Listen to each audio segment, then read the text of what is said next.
फ्लॅटपेक्षा कमी किमतीत स्वमालकीचे row house Sachin construction Pol builders and developers Kalmath Bidewadi येथे साकारत आहे लता रेसिडेन्सी रो हाऊस प्रकल्प। कणकवली पोलीस स्टेशन पासून अवघ्या हाकेच्या अंतरावर 3 BHK 2 मास्टर बेडसह 1100 स्क्वेअर फूट RCC बांधकाम, जागवार concealed plumbing fitting, modular kitchen, सागवान फ्रेम दरवाजा, स्वतंत्र असेसमेंट, सेपरेट वॉटर मोटर, 60% काम पूर्ण, मोजकेच रो हाऊस शिल्लक। साईट पत्ता मनोरमा पार्क बिडेवाडी कलमठ। स्वतंत्र बंगलो, घराचे दर्जेदार बांधकाम निर्धारित वेळेत खात्रीशीर करून मिळेल। कॉन्टॅक्ट 9405755599 आणि 8806229999। एकची धर्म जगाला प्रेम अर्पावे। गोपुरी आश्रम आयोजित जीवन शिक्षण शाळा या नाविन्यपूर्ण उपक्रमात आज मुलांनी कोकणातील महत्त्वपूर्ण काव्यकलेचे प्रशिक्षण घेतले। केरी साखळी गोवा येथील लेखिका, पर्यावरण अभ्यासक तथा काव्य चित्रशैली अभ्यासक समृद्धी केरकर यांनी या कलेविषयी मुलांना मार्गदर्शन केले। याला मुलांचा उत्स्फूर्त प्रतिसाद पाहायला मिळाला।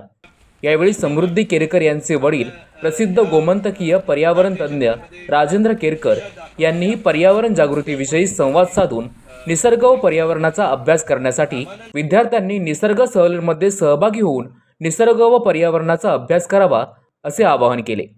यावेळी गोपुरी आश्रमाचे अध्यक्ष प्राध्यापक राजेंद्र मुंबरकर, सचिव विनायक उर्फ बाळू मेस्त्री, संचालिका अर्पिता मुंबरकर, संदीप सावंत, विनायक सापळे, चित्रकार नामानंद मोळक, वामन पंडित, प्राध्यापक बाळकृष्ण गावडे, धीरज मेस्त्री, दर्शना पाताडे, सदाशिव राणे, नितीन तळेकर, सुरेखा वर्देकर, सनीश अवखळे, वेदांत केरकर, श्रेयस शिंदे, सहदेव पाटकर आदी उपस्थित होते। या काव्य आर्ट्स प्रशिक्षणात 100हून अधिक विद्यार्थ्यांनी सहभाग घेतला होता। यात विद्यार्थ्यांनी जांभ्या मातीच्या रंगापासून काव्य चित्रे रेखाटली। याबाबत समृद्धी केरकर यांनी विद्यार्थ्यांना मार्गदर्शन केले। यावेळी काव्य चित्रकलेचा इतिहास देखील समृद्धी केरकर यांनी विद्यार्थ्यांना समजावून सांगितला।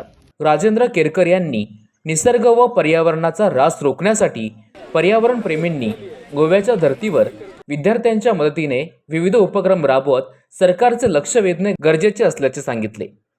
गोपुरी आश्रमसारख्या निसर्ग संपन्न भागाला विद्यार्थ्यांनी भेट देऊन निसर्ग व पर्यावरणाचा अभ्यास करावा असे आवाहन त्यांनी केले। गोपुरी हे सामाजिक परिवर्तन घडविणारे केंद्र असून गोपुरीचा वारसा पुढे नेण्याचे काम तरुण पिढीने करावे अशी अपेक्षा त्यांनी व्यक्त केली। शालेय विद्यार्थ्यांनी कोणतीही कला अवगत करून त्यामध्ये पारंगत झाले पाहिजे। गोपुरी आश्रमाच्या काव्य आर्ट्स कार्यशाळेमुळे भविष्यात निसर्ग व पर्यावरण संरक्षण करणारे कलाकार घडतील असा विश्वास साहित्यिका पौर्णिमा केरकर यांनी व्यक्त केला।